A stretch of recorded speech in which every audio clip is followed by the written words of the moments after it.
Hi viewers, welcome to another lesson in our series of literature poetic devices. In our lesson today, we are going to look at the sounds pattern in poetry. And some objectives that I have prepared for you today is that we are going to look at how you can identify, how you can define, and also how you can describe rhyme in poetry. My name is Mureithi from the Aga Khan University. Welcome. Now, there are so many types of patterns, sound patterns in English, and these are some of them. The rhyme, there is alliteration, there is assonance, there is consonance. For today, we're just going to concentrate on rhyme and see how can we identify that and many other things. Now, what is rhyme? When we talk about rhyme, there are some key things that I would like you to concentrate on. That it is the repetition of what? Similar. We look at similarities in the sounds at the end of any line in that poem. Please, I want to put an emphasis there that when you're reading a poem, you don't look at the spellings of the words. You listen to the various syllables at the end of the line. So, I want us to remind ourselves about one rhyme that you used to listen a long time ago. Just hear this. It's a kind of a poem. And you look at the last words in its sentence. Twinkle, twinkle, little star, how I wonder what you are. Up above the world so high, like a diamond in the sky. Twinkle, twinkle, little star, how I wonder what you are. Well, I know you would like the song to go on and on, but maybe we shall do that another day.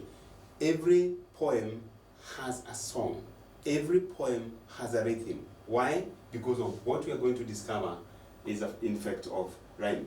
Now, when you look at that poem, the first line, we say that rhyme is the similarity of words or the sounds at the end of the line. The first line ends with star, the next one with R, the next one with high, the next one with sky. So how do these words rhyme? The word star is pronounced as R. The word far sounds R. High, I. Sky, I. So what can we say about the similarity? That line 1 and 2, they are similar. There is repetition of this and that. Line 3 and 4, similarity, high and sky. So we can say that line 1 and 2 is rhyming. Line 3 and 4 is rhyming.